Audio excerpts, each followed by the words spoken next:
அஸ்ஸலாமு அலைக்கும் வரஹ்மத்துல்லாஹி வபரகாத்துஹு. அல்ஹம்துலில்லாஹி வஹ்தா வஸ்ஸலாத்து வஸ்ஸலாமு அலா மன் லா நபிய்ய பஅதஹு பாத். அன்பார்ந்த இஸ்லாமிய சொந்தங்களே, உறவுகளே, அன்னை ஃபாத்திமா பெண்கள் அரபிக் கல்லூரி சார்பாக நடத்தப்படும் கற்போம் கற்றுக் கொடுப்போம் என்ற நிகழ்வின் வாயிலாய் மீண்டும் உங்கள் அனைவரையும் சந்திப்பதில் மகிழ்ச்சி அடைகிறோம். அல்ஹம்துலில்லாஹ். அன்பார்ந்த உறவுகளே, நாம் தொடர்படியாக அகீதா சம்பந்தமான நிறைய விடயங்களை தொடர்ந்து பார்த்து வருகிறோம். அதில் நாம் 23வது விடயமாக இமாம் அவர்கள் பதிவு செய்யும் பொழுது,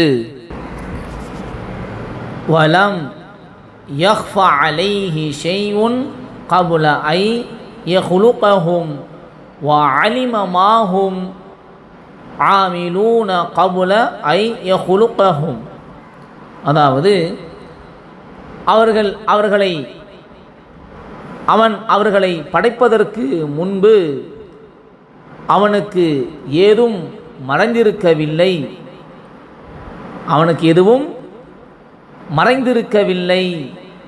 அவர்கள் என்ன செய்வார்கள் என்று அவர்களை படைப்பதற்கு முன்பே அவன் அறிந்திருந்தான் என்ற தலைப்பை இமாம் அவர்கள் பதிவு செய்கிறாங்க. அதாவது அப்போ அல்லாஹ் ரப்பூல் ஆலமீன் ஒரு படைப்பை அல்லாஹ் படைக்கிறான் என்று சொன்னால், அந்த படைப்பு படைக்கப்பட்டதற்கு பிறகு என்ன செய்யும் என்பதையும் அல்லாஹ் அறிந்திருந்தான். அதற்கு முன்பாகவே, அந்த படைப்பை படைப்பதற்கு முன்பாகவே அல்லாஹ் அறிந்திருந்தான் என்பதை நாம் இங்கு விளங்கிக் கொள்ள வேண்டும்.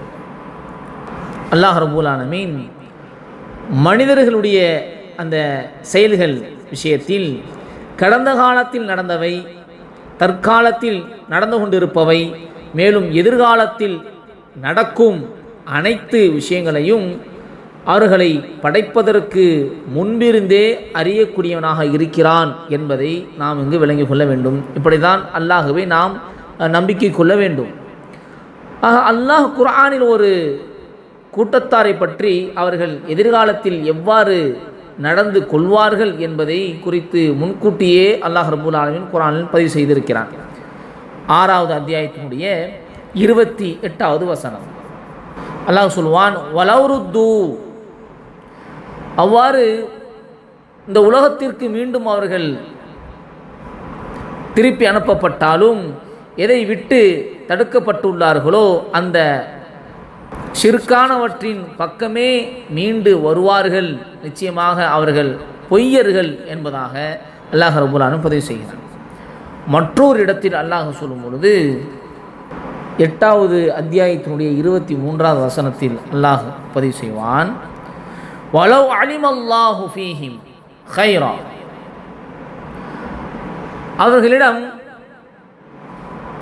ஏதாவது ஒரு நன்மை இருக்கிறது என்று அல்லாஹ் அறிந்திருந்தால் அவன் அவர்களை செவியுற செய்திருப்பான். அவர்களிடம் யாதொரு நன்மையும் இல்லாததனால் அல்லாஹ் அவர்களை செவியுற செய்திருந்தாலும் அவர்கள் அதனை புறக்கணித்தவர்களாகவே அதை விட்டு திரும்பி இருப்பார்கள் என்று அல்லாஹ் பதிவு செய்கிறான். இப்போ ஏதாவது அவங்கள்ட்ட நன்மை இருந்திருக்கணும். அவங்கள்ட்ட நன்மை இருந்திருந்தது என்று சொன்னால் அல்லாஹ் அவர்களை கேட்க வைத்திருப்பான், அதை கொண்டு அவர்கள் படிப்பினை பெற்றிருப்பார்கள். ஆனால் அவங்கள்ட்ட எதுவுமே இல்லாததினால் அல்லாஹ் அவர்களை கேட்க வைத்தாலும் அவர்கள் அதை புறக்கணித்தவர்களாகவே அதை விட்டு திரும்பியிருப்பார்கள் என்பதாக அல்லாஹ் பதிவு செய்கிறார். ஆக இந்த ஆயத்துகள், இந்த விஷயங்கள் நமக்கு என்ன விளக்கங்களை கொடுக்கிறது என்று சொன்னால், அல்லாஹ் ரப்பூல் ஆலமீன் ஒரு படைப்பை படைத்ததற்கு பிறகுதான் அந்த படைப்பு எப்படி செயல்படும், அது எப்படியெல்லாம் இருக்கும் என்று அறிய வேண்டிய அவசியம் அல்ல. ஒரு படைப்பை அல்லாஹ் படைப்பதற்கு முன்பாகவே அதை பற்றி முழு விவரங்களையும், அது என்ன செய்யும், என்ன பண்ணும், எல்லாவற்றையும் அல்லாஹ் ரப்பூல் ஆலமீன் அறிந்திருக்கக்கூடியவனாக இருக்கிறான் என்பதை நாம் இங்கு விளங்கிக் கொள்ள வேண்டும். ஆக சுருக்கமாக சொல்ல போனால், அல்லாஹ்வை விட்டு எந்த ஒரு விஷயமும், எந்த ஒரு அணு அளவு விஷயமாக இருந்தாலுமே கூட, அது கடந்த காலமோ நிகழ்காலமோ எதிர்காலமோ, இப்படி முக்காலத்தில் எந்த காலத்தை குறித்தாலும் அல்லாஹ்வை விட்டும் ஒரு அணு அளவு செய்தி கூட மறையாது என்பதை நாம் விளங்கிக் கொள்ள வேண்டும். அதே நேரத்தில் அல்லாஹ் அறியாத ஒரு விஷயம் என்று எதுவுமே கிடையாது என்பதை நாம் இங்கு விளங்கிக் கொள்ள வேண்டும். தொடர்ந்து இணைந்திருங்கள் இன்ஷா அல்லாஹ். தொடர்ந்து அடுத்தடுத்த வகுப்புகளில் இது சம்பந்தமான பாடங்களை தொடர்ந்து பார்ப்போம். அஸ்ஸலாமு அலைக்கும் வரஹ்மத்துல்லாஹி வபரகாத்துஹு.